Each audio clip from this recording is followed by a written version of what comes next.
In people's everyday lives, protein plays an essential part. Soybeans are native to China. The Chinese are adept at extracting protein from soybeans. And the invention of tofu further expands their culinary choices.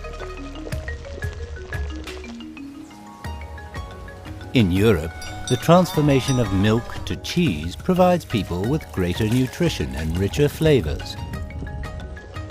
Tofu and cheese are the results of human exploration and curiosity.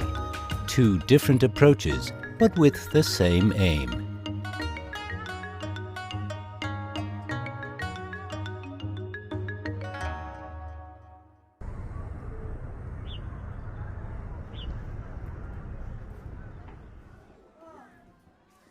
Huang Daiping from Zhong County, Chongqing, runs an esteemed tofu factory.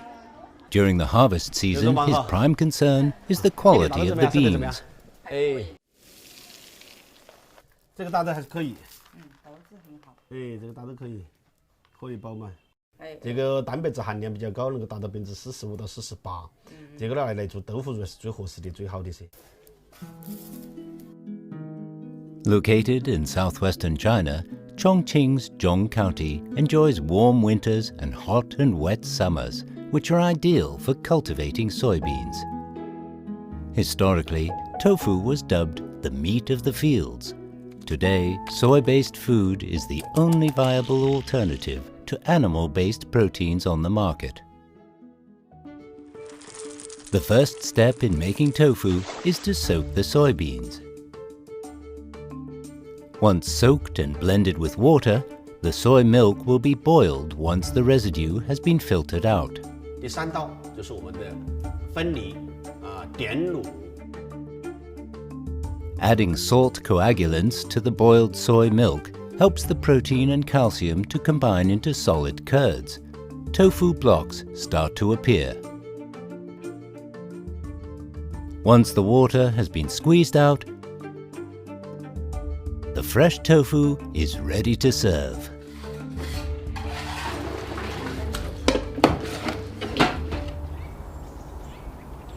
China is the home of soybeans, especially the high-protein yellow soybeans.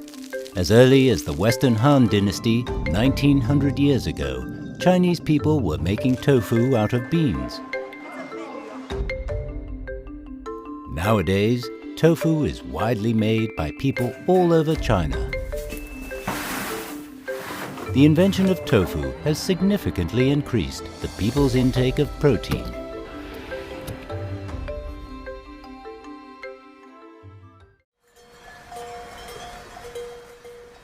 The temperate regions of Europe experience rain throughout the year and relatively less sunshine due to its oceanic climate, which is perfect for the growth of quality forages and natural pastures for its advanced dairy industry. People here actually use a similar process to convert the milk into another high-protein product, cheese.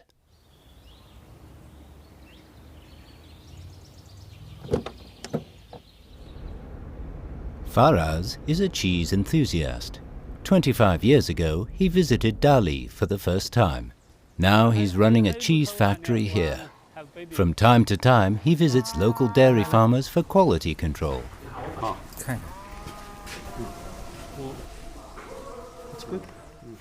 So the Dali climate in general, it has a high altitude, so it's a cooler climate, and this produces good quality grass, so cows are able to produce good quality milk because of the climate conditions.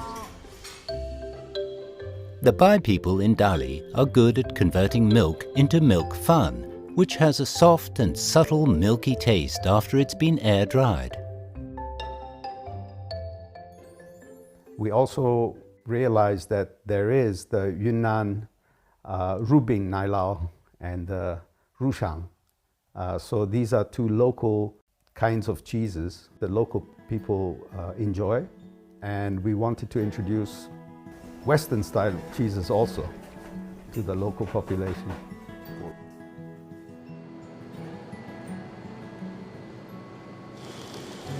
Fast heat the milk to 85 degrees Celsius for pasteurization. Add in fermentation ingredients to make the milk product lactic acid. With the help of enzyme, the milk is separated into curds and whey. Squeeze out the remaining water for the end product, cheese.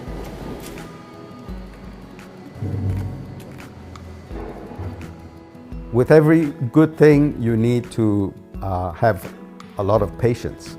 So for cheese making, according to the different kinds of cheese, you need to follow the steps without shortcuts. Each step of the way, you have to wait a certain time for the curds to coagulate, for the temperature to be right. For millennia, Europeans have been making cheese using this very method. In the past, when refrigeration technology and resources were not available, people were able to store protein in this way for a longer period of time.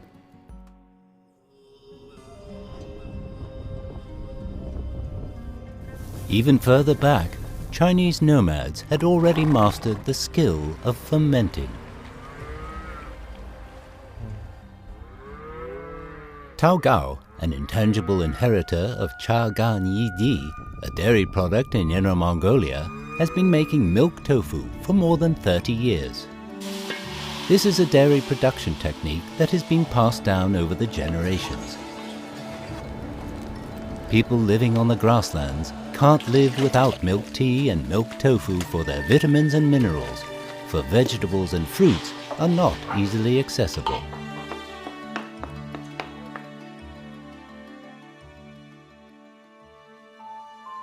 Different climatic conditions create different kinds of microorganisms, and hence different flavors of dairy products in different regions. It is estimated that there are over 20,000 types of cheese in the world, and now a whole new journey begins when microorganisms meet tofu. Located in the heart of the Three Gorges Dam area, Zhong County is where the Yangtze water systems meet up. The warm and moist environment creates a diverse microorganism system.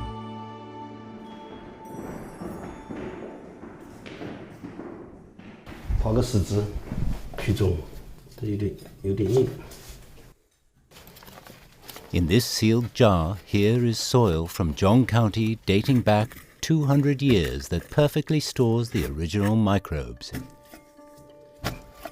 Every year during the Spring Festival, Huang Daiping will cut open the wax and put the newly made tofu into the soil to ferment.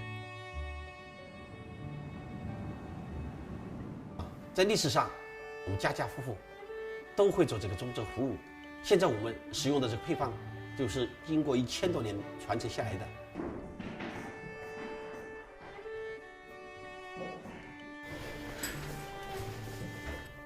已经长出来了。Mucor mold has grown on the tofu after 15 days. 我们提取了上面孢子最硕大的一颗，拿来进行培养，然后再进行扩大培养，然后再进行工业化生产。Once fermented, the inner structure of the tofu has significantly changed. The protein in the tofu has now degraded into peptides and amino acids. Salt is added and it is marinated in a high alcohol baijiu. It is then sealed up for another round of fermentation. After a series of processes, the flavor of the tofu becomes salty and more sophisticated. Protein in the tofu can be stored for a longer period of time, just like with cheese. With centuries of trade and cultural exchanges between East and West, the Chinese fermented bean curd has been called Chinese cheese in the West. Just as mapo tofu is a popular Chinese dish in the West, cheese has also gained its own popularity on Chinese tables.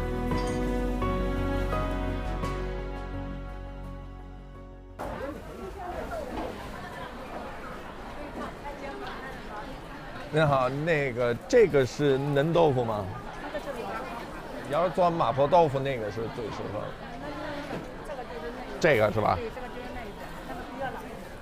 这个是什么豆做的？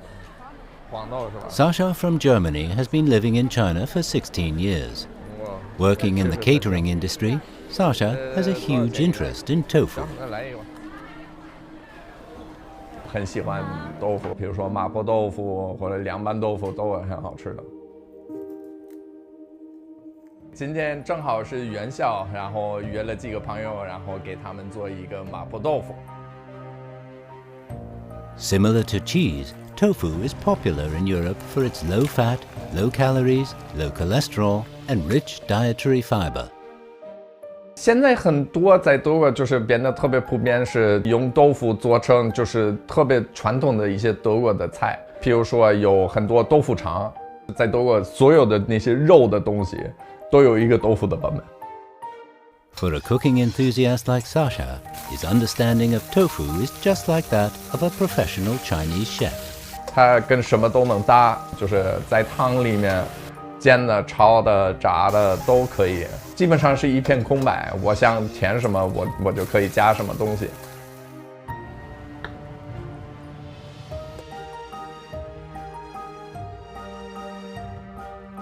While tofu is celebrated for its flexibility and versatility in Europe, cheese is welcomed in China for its rich flavor and texture. 味道很正宗。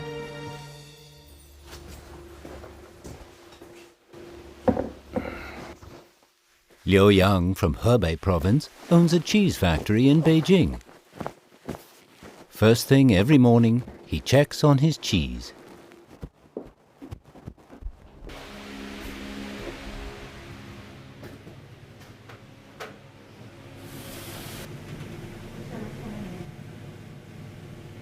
奶酪刚做出来的时候，它是一个白白嫩嫩的、胖胖的那个样子哈，就好像刚出生的样子。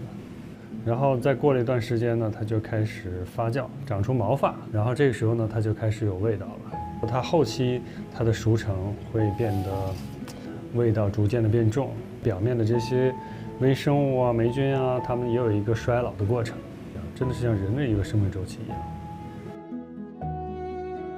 At an earlier age, Liu Yang studied in France. What attracted him most wasn't just the beautiful scenery, but the local traditional food, cheese.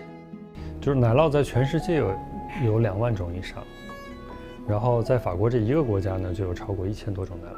然后后来去法国上学的时候，就是做奶酪的那种感觉呢，又专注又放松。我觉得当时对我来说最大的收益就是。 极大地缓解我的这个学业的压力。After going back to China, Liu Yang opened up a French-style cheese factory in Beijing.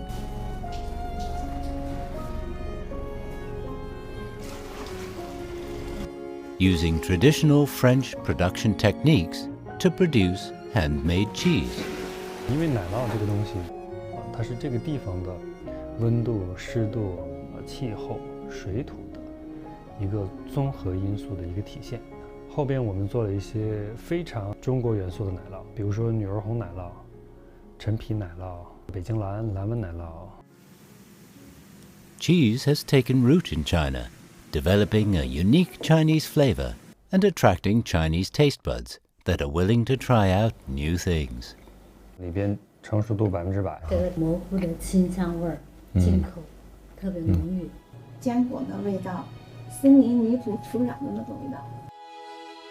前3年吧，我大概90%的客人是外国人，但是呢，在第4年之后，我发现我的中国客户逐渐的多起来了，有更多的本地的食客越来越关心食物的多样性，他们就开始找寻不一样的味道。 Today, Liu Yang's cheese factory has a steady stream of orders, and cheese sales have developed from offline to online and are sold to all parts of the country over the internet.